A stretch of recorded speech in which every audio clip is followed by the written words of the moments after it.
Good evening. For the record, it is Thursday, April 14th, 2016, and welcome everybody to the Wenatchee City Council meeting. It's 5:15 p.m. First item tonight would be the pledge to our flag. Whose turn is it? Is it Councilmember Poyer? Lead us in the pledge. Thank you. Love to. Please. I never.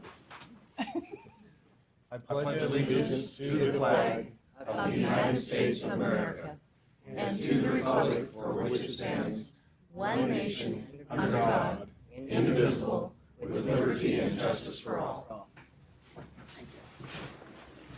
Thank you, Councilmember Poyer. And roll call. Everyone is present tonight, so nice to see everybody.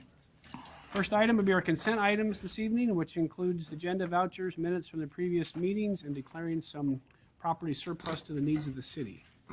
Your Honor, I make a motion to approve the agenda, the vouchers, and the minutes from the previous meetings as listed. You want to do the resolution? And I also move to approve resolution number 2016-22, declaring certain personal property surplus to the needs of the city of Wenatchee and authorizing the Department of Informational Systems to dispose of the personal property identity herein. Second? Motion by Councilmember Huffaker and a second by Councilmember Bailey to adopt this evening's consent items, including the agenda vouchers and minutes from the previous meeting and resolution 2016-22. Questions or comments? Hearing none. All those in favor say aye. Aye. Opposed? Motion carries. Next item on our agenda this evening would be citizen comment. If any member of the audience would like to address the council at this time, we'd ask that you come up and give us your name for the record. Give you 3 minutes. Seeing no takers, we will move on to our presentations. The first one is a Stand Against Racism Day proclamation, and Councilmember Huffaker, do you have that? From the YWCA, yes I do. All right, if you'd read that on the record, please. Whereas the city of Wenatchee, Washington proudly supports the YWCA North Central Washington in celebration of Stand Against Racism. And whereas Stand Against Racism is now a signature campaign of YWCA USA to build community among those who work for racial justice and to raise awareness about the negative impact of institutional and structural racism in our communities. This campaign is one part of a larger national strategy to fulfill their mission of eliminating racism.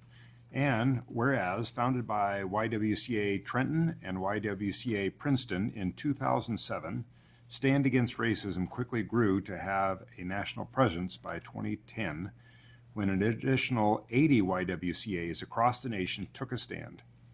In 2015, 152 YWCAs, along with 650 community organizations across 44 states, plus the District of Columbia, joined in the Stand Against Racism. And whereas community sites include United Ways, chambers of commerce, state governments, and other municipalities, universities and colleges, Fortune 500 companies and small businesses, houses of worship, schools, civic associations, nonprofit organizations, hospitals, and others. And whereas we salute YWCA in its praiseworthy mission to eliminate racism, empower women, stand up for social justice, help families, and strengthen communities. Now, therefore, I, Mayor Frank J. Coons, do hereby declare April 28th, 2016 as Stand Against Racism Day in the city of Wenatchee and encourage the citizens of this valley to join in this effort. In witness whereof, I hereby set my hand and cause the seal of the city of Wenatchee to be affixed on this 14th day of April, 2016. Frank J. Coons. Thank you. Alyssa, are you here from the Y? Come on up.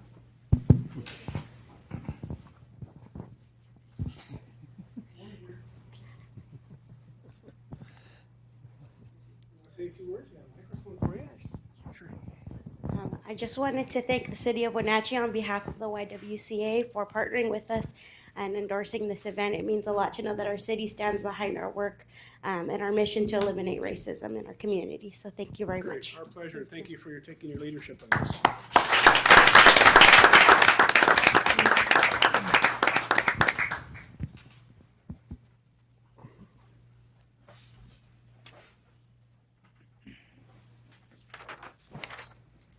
And next is our favorite annual Poppy Days proclamation. This is the favorite day of the council and the mayor. So Councilman Markart, would you read that into the record for us, please? Yes, I will. Proclamation, whereas the American Legion each year sponsors throughout the state of Washington a campaign for the distribution of crepe paper poppies, and whereas all proceeds from the distribution will be used for the benefit of the men and women now serving in all armed forces, needy war veterans, the orphans and widows of deceased veterans, and whereas this charitable drive will enable all citizens to show their gratitude to servicemen and women and have a part in contributing to the assistance rendered to needy and disabled war veterans and their families. I, Frank J. Kuntz, Mayor of the City of Wenatchee, do hereby proclaim the month of May as Poppy Days. In the City of Wenatchee, I urge all citizens to support this worthy cause by wearing the poppy during this period. A witness whereof, I hereby set my hand and cause the seal of the City of Wenatchee to be affixed on this 14th day of April 2016. Frank J. Kuntz. Thank you, Lyle. Oh. Give me that. So Bella, is that you? Come on up. How are you? I'm Frank, nice to meet you. You got some copies for us? You need to go right there and get the They're gonna give you some money for copies. Does that work? Okay, there you go.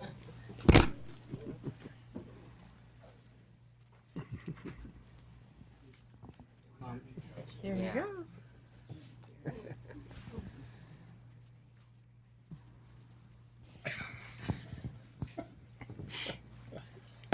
She's an Australian accent. There you go, Bella.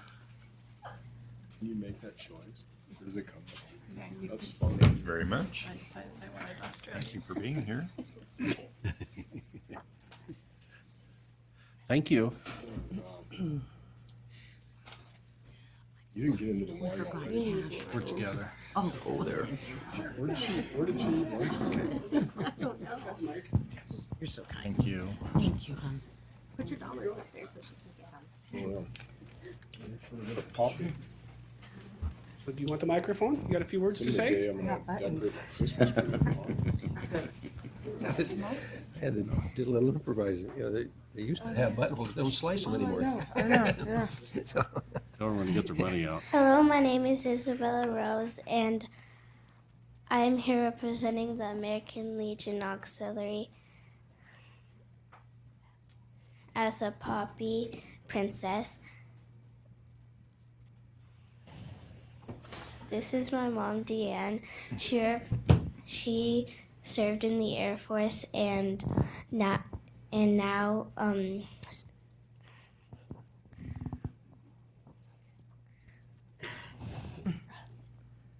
runs a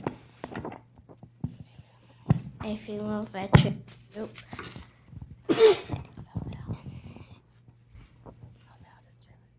I'll now distribute poppies, and the proceeds go to the veterans in our community. You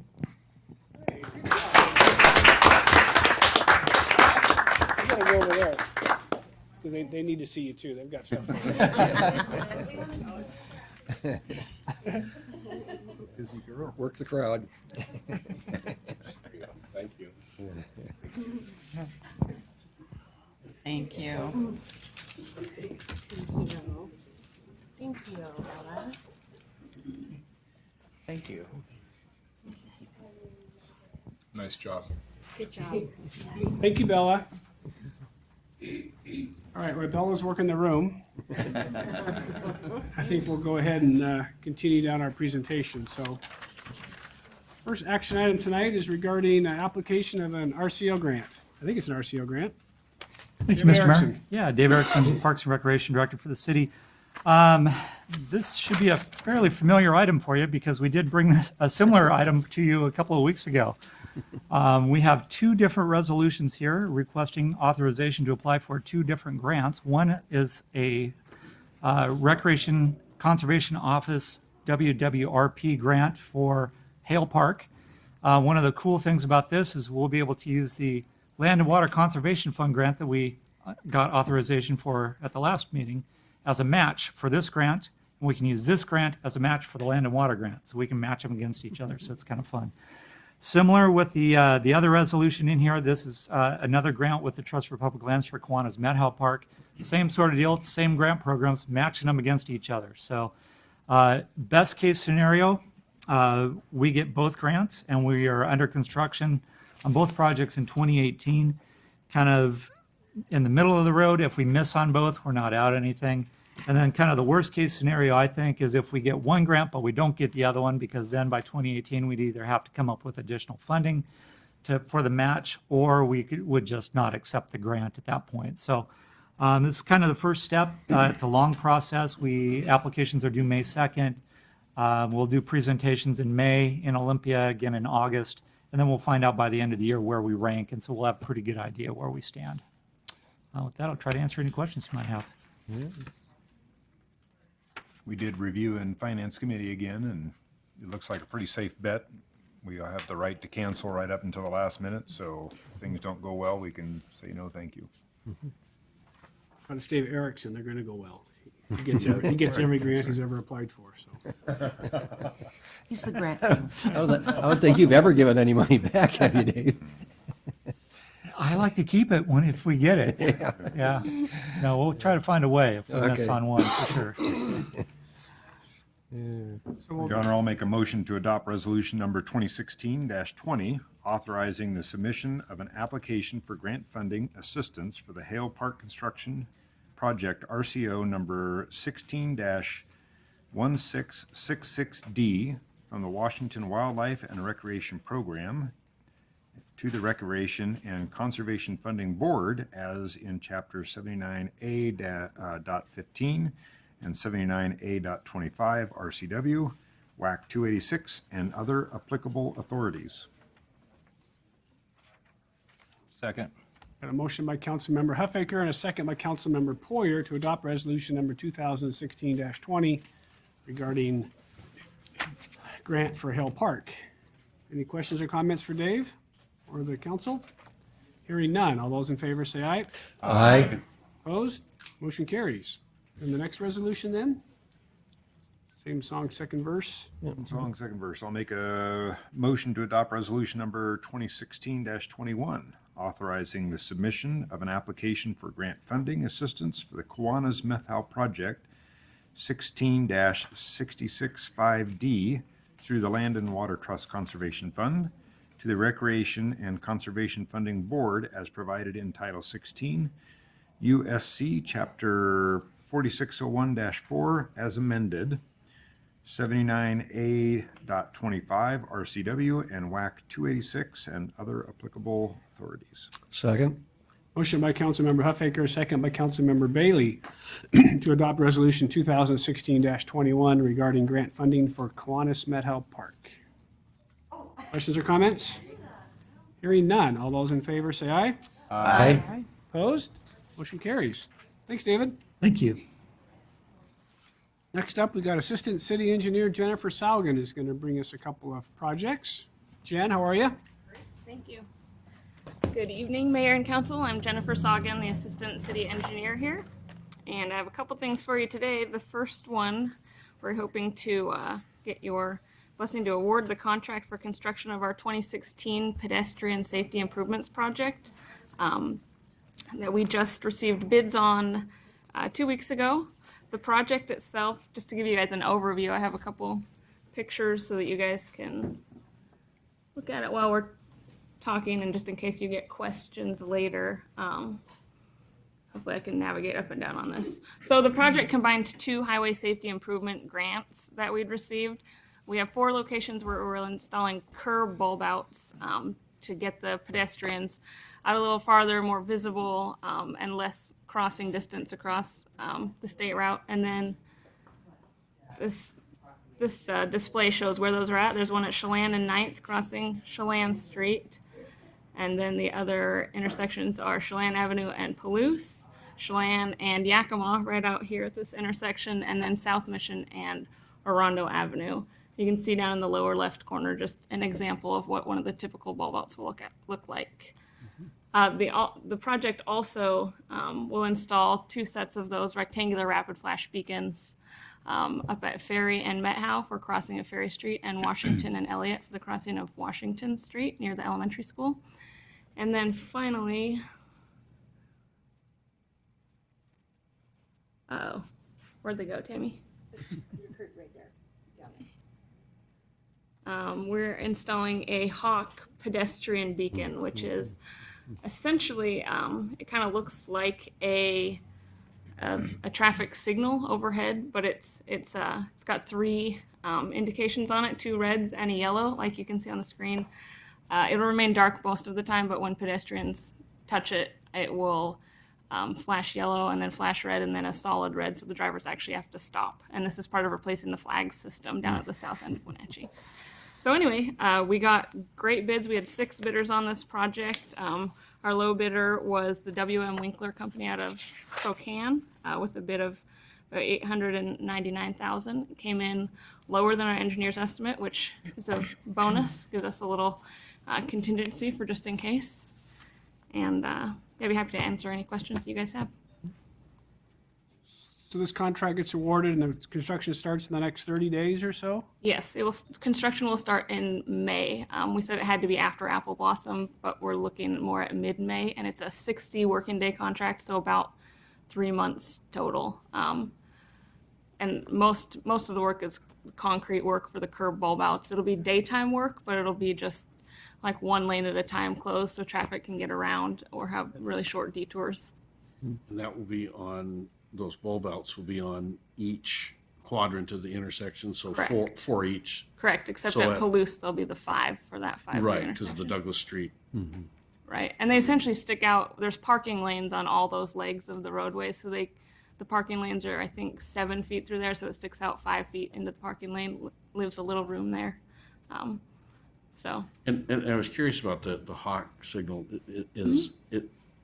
That's what, 5 lanes down there, right? correct, it's 2 north, 2 south, and then a 2-way left So turn how lane. are the lights configured? I'm just curious. So it looks just like there's 2 reds on top and 1 yellow on the bottom, and I actually brought a bunch of these neat brochures that I can pass out to you guys, and we'll have some out at the front desk here So too. there'd be but- one over each set of the 2 lanes? Right, there'll be a set Travel over lanes? each lane facing both directions. There's actually Each lane?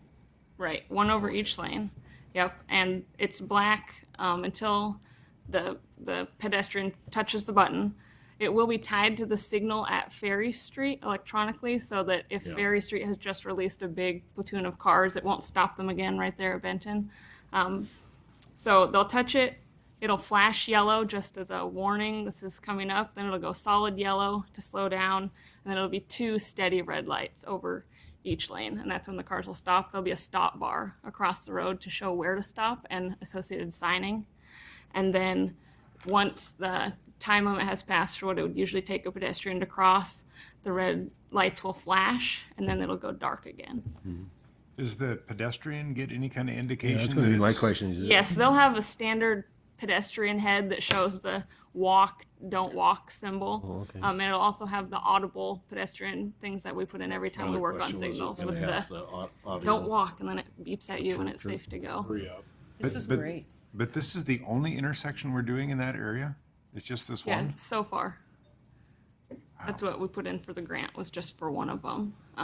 Good start. We do have the signal at Ferry it is. Street, and this I'd, kind of, I'd rather see the So is there- money from the bulb outs go down to more of these, because they cross everywhere in that area. well, we do have another grant secured already that we'll be putting out for a consultant to steady between, I think we said between Lewis Street, which is right by Benton, all the way up to Skagit, to both look at other areas that may need, well, we know it needs pedestrian treatment to cross, and determine what that's going to be. So it may be that a hawk signal comes out of that, rapid flash beacons, more curb bulb outs, or a combination of everything. And RH2 did some preliminary work under this grant already to kind of look at what we needed to do down there. So if, I'm thinking of the other alternative with just a rapid flash that we have in a couple of locations in the community, like the Cellar Bridge. You know, Grant Road, which I learned don't step off until you see everybody actually stop. Around here, don't pay attention to flashing bright yellow lights. Why this configuration as opposed to those? Well, we wanted on South Mission to actually stop the traffic, because the flashing indications are just, the rapid flash beacons are just a, hey, warning, there's a pedestrian here. This one, legally, they have to stop at when it's a red light. Okay. So at that, there's 20-something thousand cars a day that travel through that Yeah. stretch. So we wanted to do something in the Benton Street actually has a really high collision history in the last, number of years. There's tons of rear end accidents right there. Oh, yeah. We know visibility is bad. And we wanted to get it right in the middle of that whole area where they're crossing from residential to commercial. It's a good spot. There's more people that cross on the proposed Hawk location versus the existing crosswalk? Intersection there. Well, there is an existing crosswalk at the location that we're putting There the is, Hawk in. and you're not eliminating the other one Yeah, from La Fuente to the work source. We are looking at, we'll be Eliminate. taking the striping off the road at the Bridge Street location to encourage the folks to either go south to Ferry or north to the Hawk signal. I wonder if they will. I sure Yeah, hope it just so. seems like that's, if I'm sitting there, it's a lot of traffic with those little flags that go by. Yeah. Yeah. Yeah.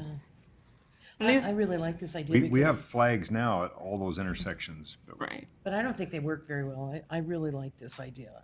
I think so. They're becoming more common. I mean, just in the last 5 years is when these Hawk beacon systems have started being implemented across the state.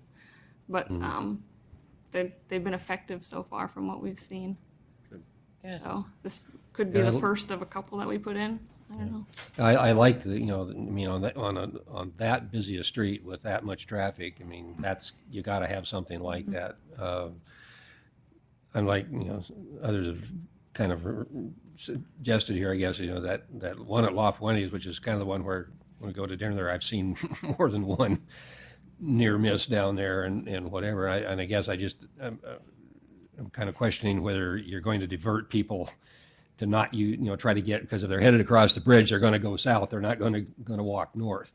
Human nature is human nature. If I'm trying to go south, you're not going to get me to walk north to go south. So that one's, I've seen a lot of traffic go through, a lot of pedestrian traffic go through, or at least try to go through that over the years. And in fact, I think that's where we had that.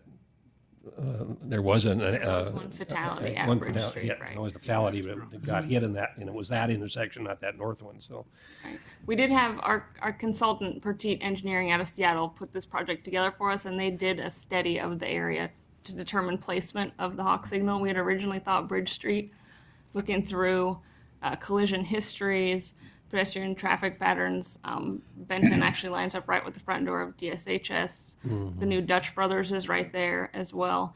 And talking to business owners in that area, a lot of people also use that Benton Street crosswalk. And citing at Bridge Street also, I don't know if you've seen that, obviously you've seen that giant DOT sign that's right there also at La Fuente. The two would be in conflict right there, visibility wise, taking your attention off one or the other, whichever one you're looking for. well, I realize you can't put two of those that close together. I mean, you can't Yeah. interrupt traffic that much. Yeah, it is well, if awfully they were close to Ferry coordinated Street as together, well. you could. But it's certainly an improvement from getting people across that street. Where to go, so you'll be looking Yeah. there and you'll miss that one. Yeah. All right. Any other questions for Jen? If not, I'd entertain a motion. Your Honor, I move for City Council to approve, to award the contract for the construction of the 2016 Pedestrian Safety Improvements Projects 1502 and 1230 to W.M. Winkler Company in the amount of $899,937 and authorize the mayor to approve the construction contract. Second. Motion by Councilmember Harold, second by Councilmember Esparza to award the contract for the 2016 Pedestrian Safety Improvement Project to W.M. Winkler Company. Any questions or comments? Hearing none. All those in favor say aye. Aye. Opposed? Motion carries. And Jen, I guess you're the lucky one that gets lunch, because I said I promised lunch to anybody that actually brought us a contract for less than the engineer's estimate. So I don't think I won't forget. Well you said that. So she's going to correct it on the next one. yeah. No, this one actually. This one is completion of a project. We would like to sign the final voucher on and accept the work performed by our contractor on the Okanagan and Red Apple Road Pedestrian Improvements Project. This project was awarded last fall. We had a winter shutdown for ordering of the luminaire poles and the equipment associated with the radar feedback signs for the school zones, and it was finished in early February. So we got all of our punch list items completed. The project did come in just slightly over what the bid amount was due to some additional asphalt that we looked at. You know, once you realize what you're repairing, we realized there were some areas we wanted to take care of while we were out there, just bad alligator cracking, and took care of the subgrade underneath as well. So that came in about 14,900 over what the bid was. But the project turned out great. We've got great feedback from the public on it. I got this picture here of Red Apple Road before and after. You can see we took care of both the pavement on the shoulder there. We have the parking lane, added the curb gutter sidewalk. In the distance there, you can see a radar feedback sign, and then illuminated the whole way along there. And then also one on the photo on Okanagan, just to show you what it looks like there. This is looking north on Okanagan. We have the sidewalks on the west side, completing a gap essentially where there's sidewalks to the south and north, but not in the middle surrounding Red Apple Road. That looks great. Yeah, Some really nice improvements to this. that was a nice long, I mean, that was quite a long stretch in there. Yeah, yeah, we've heard good feedback. We widened some of the turn radiuses there, which school bus drivers were thankful for. Took out some of the trees that were sight distance issues for turning and for visibility of the kids crossing the street to school. Very good. Great, thanks, Jen.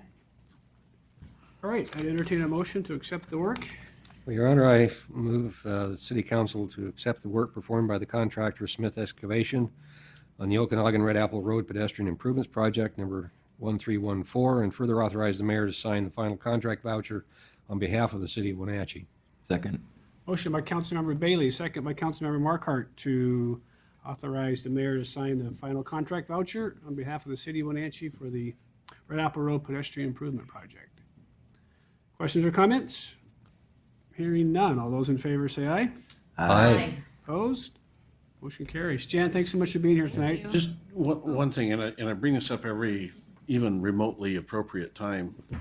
When a couple of years ago, when we spoke with Wenatchee Public Schools about school zone cameras, speed cameras, it was pointed out that we had some problem areas that right now did not have the speed indicator flashers, and one of our biggest problem areas is the Methow Crawford Street area, particularly for those coming down Crawford. And I just hope that next go around on safe routes to schools that we look at getting the flashing beacons in there with the feedback signs if we don't already have that in the works. It's really missing, and we have so many school children coming from south of Crawford now that direction, and it seems to be the school zone that's missing one of all those in the area. And That's a I'm busy, sure busy Captain street. Jones would tell us that folks on Crawford going eastbound go pretty fast. And we actually have been meeting quarterly with the school district, and the one that they were really keen on was Foothills, because there's no crossing from Foothills over. Yeah, currently. And then Miller Street Orchard. So I know those were the top two recommended by the school district, so I know Gary's considering those. Yeah, 'cause I'll I think take a they look just said too, that yeah. just those feedback signs alone bring the speeds down. And that's all I was saying, is just one that just lets folks know that you're going 46 miles an hour in a 20-mile zone. Or the picture showed 22. That's the count. Yeah. All right, I will add that to my list. We're, Just, we're I prepping just for bring it up Safe every Routes to time. School grants right now, so that's appropriate Just timing. bring it up every time. Thank you. All right, thanks, Jen. Matt Leonard, SCADA. Good evening, Mayor and Council. This is Matt Leonard, Public Works Director. I know. By the way, congratulations, Matt. Hey, thank you, Yeah. thank you. So we have today is we got the bids for the supervisory control and data acquisition system, commonly known as SCADA, where we're going to be replacing 11 remote telemetry units. 7 of those are within the city system. 4 of those are in the regional system. So these bids came in good as well. We got them under the engineer's estimate. The engineer's estimate was $347,000. The bids came in at low bid came at $306,000. We had a good range of bids. We had 3 bidders. Taurus Powers and Controls Incorporated was the low bidder. Our consultant RH2 said they do really good work, and they're really happy with them on other projects. So I think we should go ahead and move forward with this project with Taurus. Got two dinners to buy. Yeah. Oh, she was first, so you don't. I don't have to. They're gonna start soaking me now, right? The engineer's estimates are gonna keep going up.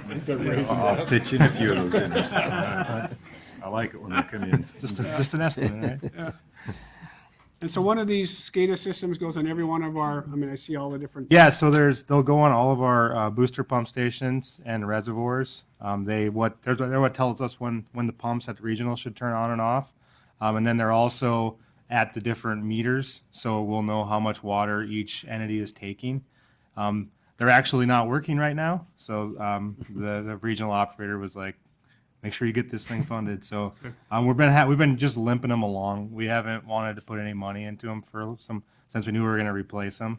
So we've just been fixing parts when they break and not replacing full units. But yeah, it's pretty much we already installed a Sky-Fi system for communicating with these once they come on board. So that part's already done. This will just be replacing the components inside the panels. So we'll be going from a radio to a internet-based telemetry unit.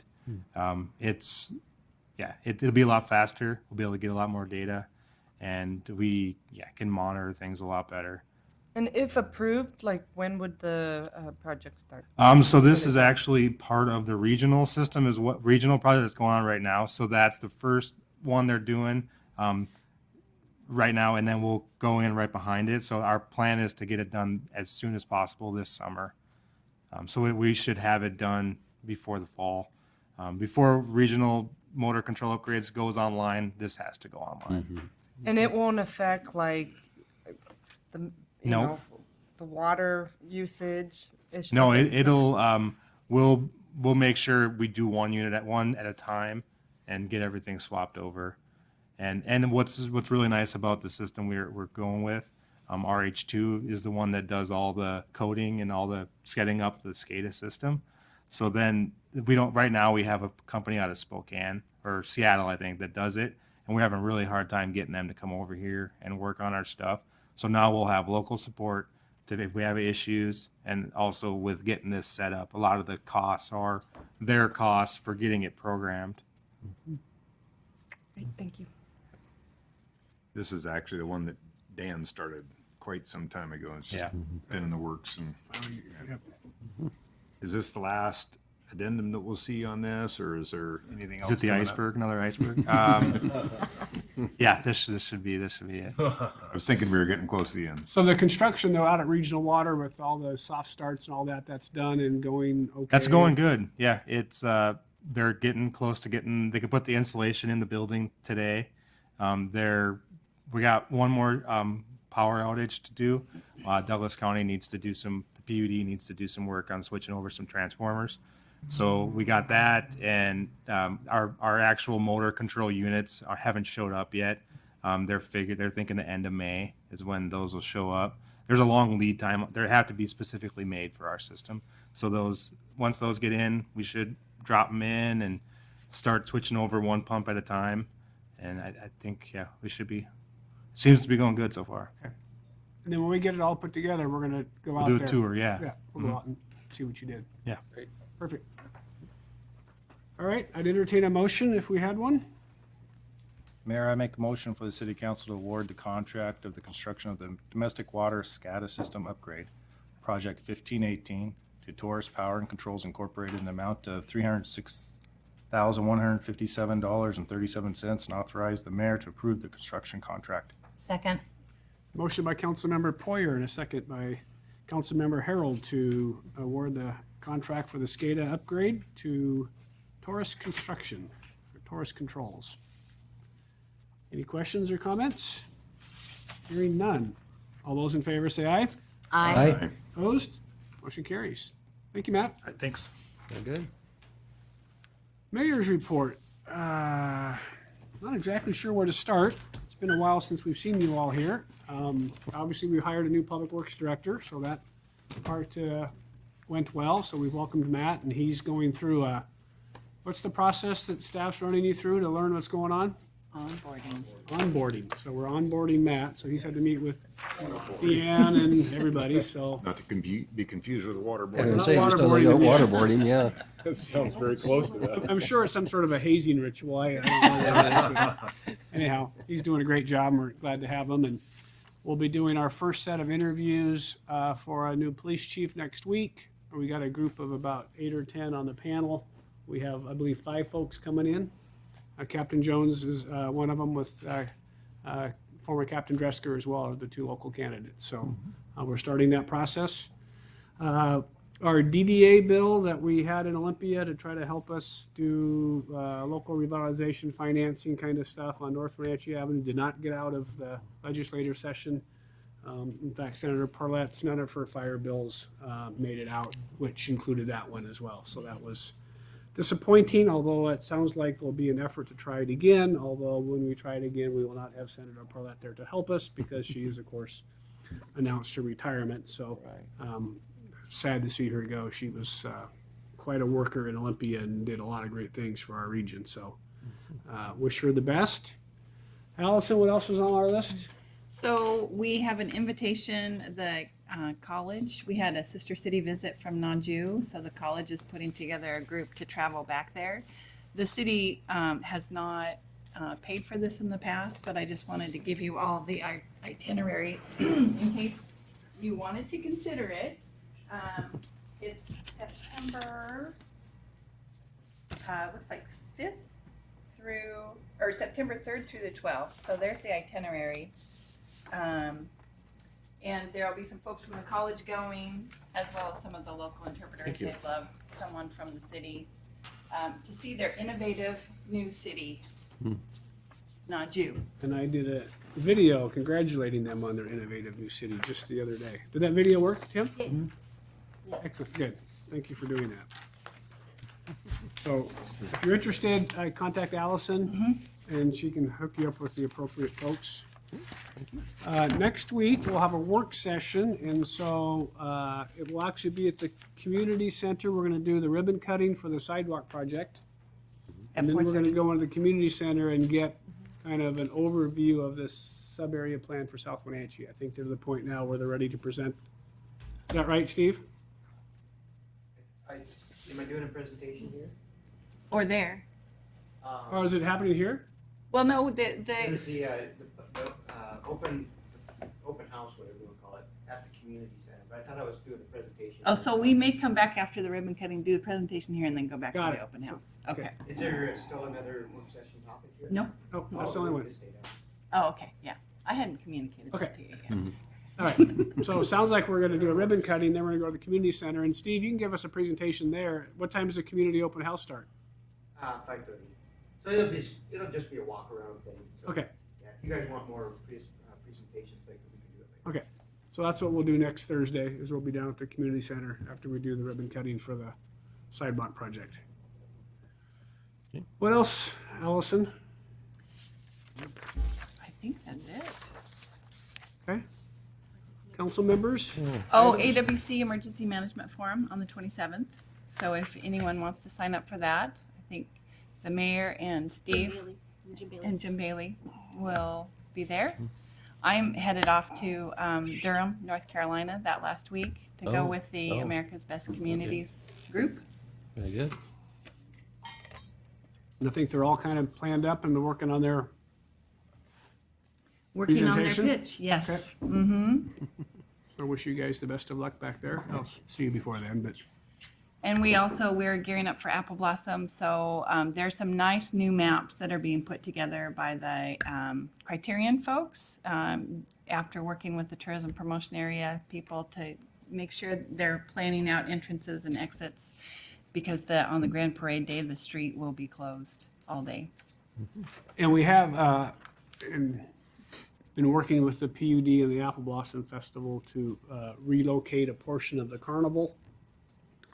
Yes, where's the carnival going to be this year? Carnival used to be just to The the bog. south of John McQuaig's building, over the top of what was our old city garbage dump. And over the winter time, there's been a lot of settling in that area, and the PUD was concerned about putting heavy carnival rides on that area. So we've been a number of meetings. Apparently, the new term around is geotech engineer. Everyone's got to have one or two on their team. So we had anyhow. So apparently, that's not going to be in the same location, but it's going to be just to the north of the John McQuaig's building. And so some of them will actually be in the park, some will be in the parking lot, some will actually be in Mr. Blodgett's property across the way. And that street will actually get closed between 4 and 10 o'clock on the nights of the carnival, between the two roundabouts. So Riverside Drive between the two roundabouts will be closed. And that will be kind of, so if you're inclined to have a beer at the Columbia Brewery, you'll be right in the middle of the carnival action. And this is only a one-time, the PUD telling us happened a week ago. So we've been scrambling for the next spot. So I don't think this is a permanent fix. This is a one-year temporary fix. You think until- everything's gonna fit though? I mean, it just seems so small.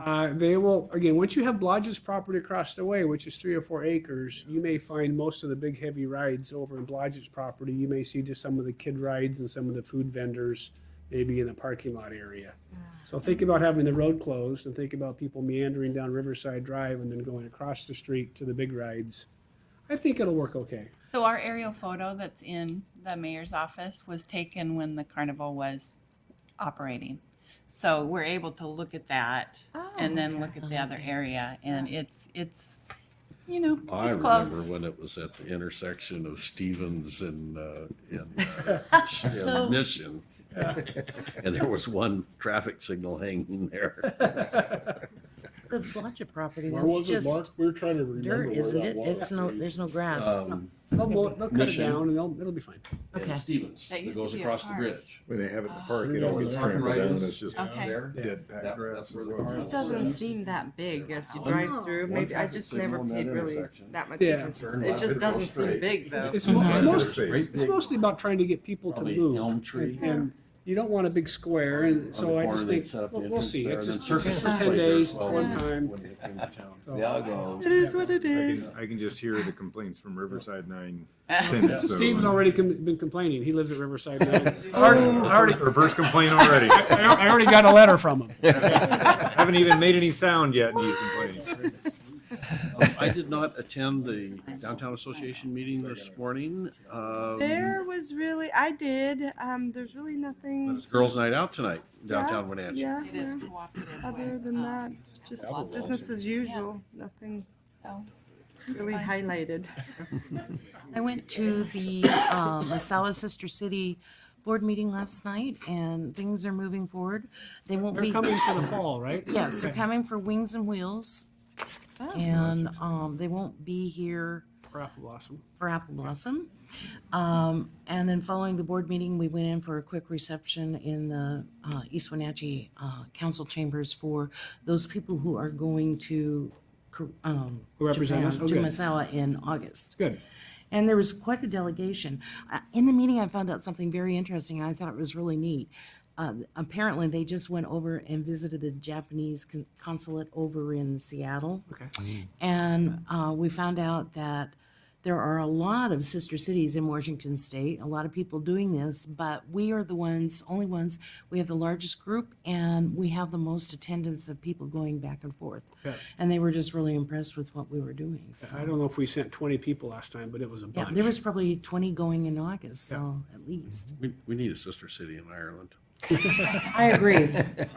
And France too. for that I matter. was just Now that I I'm think gonna be on that Does committee. anyone have a sister city in Mexico? about it. We do. Okay. We do. I believe we do. You do? Yeah. And Mark, do we need to report back? Did our staff behave themselves in Phoenix? Any stories or? Well, as usual, it's a very good conference. And just, from a planner's perspective, one of the interests when talking to the American Planning Association has an annual conference. And last year it was in Seattle. There was about 6,500 folks from around the country and the world that came to that. 2 weeks before the conference in Phoenix, the registrations were all the way up to 2,000. They did make it to 4,300, I think. And as a planner, when you go to downtown Phoenix, it's real easy to see why. But yeah, good sessions. Phoenix, and I'm not going to trash Phoenix, but there is no urban activity in downtown Phoenix. Go to work and get out of there. A little bit around the sports complex. You find restaurants. There's no retail. And so the fronts of buildings at the ground level, when we talk about urban excitement, if you will, this is why we require windows and not, this is why big box stores are problematic for urban environments, because there's no activity there. Only people on the streets were convention goers, basically. They have hotels. I had to hunt all over for just a souvenir shop to get some postcards to send to my grandkids. You shouldn't have to do that. So like when you go to Seattle or Atlanta or Philadelphia or Portland, you know how people are, always out there. No. And you talk to the Phoenicians, and they say, no, we're in our office buildings. And we park in large parking structures that take up whole city blocks. And then we go to our offices, and there's just not this urban vibe going on. I mean, I thought downtown LA had no soul until I went to downtown Phoenix. It's like, P's writing all this down. In fact, he's recording it. I think Kula says Phoenix has no soul. and the continuing theme in our organization is planning for healthy living, and it has multiple prongs. One is non-motor. Steve, what was the line that I said that we got out of one of the futuring sessions? Electric cars are here and they're coming, and don't get over it, get with it, is my saying. Tesla Motors is introducing a car in the $35,000 price range, and they had 250,000 people turn in $1,000 deposit on that vehicle. So what is that, $25 million, $250 million of capital raised on that. So when we think about how we're changing, and we just kind of need to get with it. So the healthy living is non-motorized transportation, so PEDs and bikes and all of that, but also the food delivery.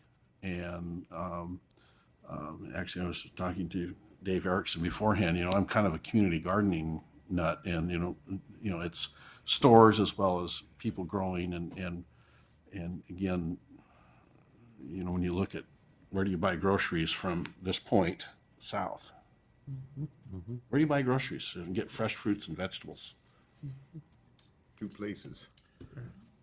No places. No, you can get them on the avenue now. Well, and I'm thinking of the walking residential neighborhoods. I'm thinking not Gotta getting go a in the little car. further. I'm thinking Yeah, of people who cannot drive. Yeah. And that, so anyway, healthy living is still our the sessions are laden with that. Probably for us too. I'm sure community development will be bringing to us sign issues. Anyway, staff behaved themselves, and actually, one thing about those conferences that there's enough variety of sessions going on that you don't get out much. Yeah. And the other thing they've done is, and I think it's happening to AWC and all that, is they're compressing the days that you're gone. Yeah. And so our sessions start at 7:15 in the morning, and they go to 6 o'clock at night. I tell you, it's a killer. Yeah. But that's what they're trying to shorten the days that you have to have a travel hotel. costs, yeah. It is, and Get it done. I see a lot of conventions all over the state are doing that, and it's just simply because of the expense of that additional travel, and especially with state agencies, they don't want to pay for any more than they have to, which makes sense. I get it. I guess the other exposure it gives you, though, that you see the capital investments being made by, was it Steve?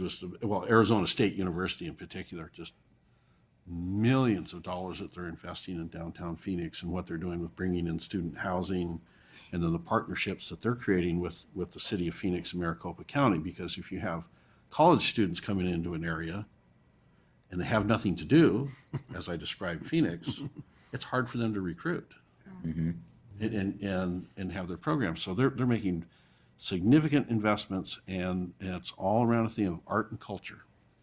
art and culture district that will be connecting from downtown out past the ASU downtown campus.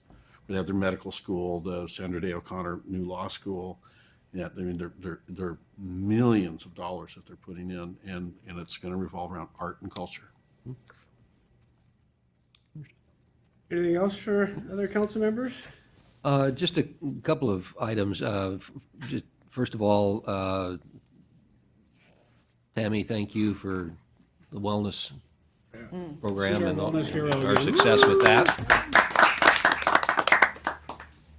And to staff and to the police department for our 2 annual reports, both very well done and much appreciated. Let's see, what else was there? I guess that's it. But just some good things. We also have our, I assume we're still on for this Saturday, Steve, for the cleanup day down at Lincoln Park there. And it's been a successful program. I'm glad to see we're continuing to do that. And hope we have another good turnout on Saturday. But it's gratifying to see that, you know, you kind of get these things started and be able to maintain them. Those are, you know, a lot of times you do stuff and it's just kind of a one-off and goes away, and these things kind of get embedded, and pretty soon, I think the key is that eventually people come to expect it. Yep. And know that they've got a place to go and take care of stuff and whatever, and that just improves the process of taking care of all that stuff out of neighborhoods. So, anyway, thank you for all those different kinds of things that are going on. City's doing well. Tammy, did we put that announcement on Facebook? I did, Okay. posted it, Oh, and I okay. e-notified it Okay. on the city.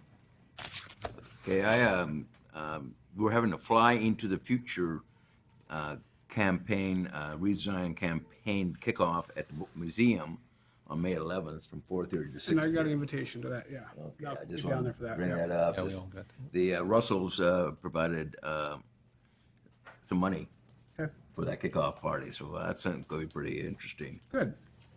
I will be there for that. It's on my calendar. And anything to report from Hawaii or not? I shouldn't have said that. Yeah. Did it rain, Mike? At Finance Committee, we all decided we wanted to be Mike Poyer. And all right. Along the lines of community cleanup, the moderate waste facility has still been delayed because of funding, so they are planning on having another collection event for hazardous waste. They just don't have the date set. Okay, someone was asking me about that today. Yeah. It just is not set yet. What's that, Keith? Wait, all right. Moderate waste, paints, Oh, okay. antifreeze, things like Right, that. so they're gonna do it again? They're gonna try and do another collection because the facility that they've been trying to get built is on hold because of funding. So I got a quick question, like the annexation, the people that aren't quite in it yet and maybe can, is it something that we can benefit them by saying, hey, you know what, you're allowed to go also? Yeah, this will be in the fall, so they'll be So in. they'll be in it, okay. Yeah, we'll be in the fall. So are they going to take appliances in the fall? And this is actually Chelan County. Chelan County, got it. Appliances go this weekend, don't they? Is it just this weekend? Yep. Yeah. It's oils and paints and gases and that And kind of stuff. pesticides. That's- In the fall, that's- okay. that's That's a county responsibility. It'd be great All right. when we have that facility. We're adjourned.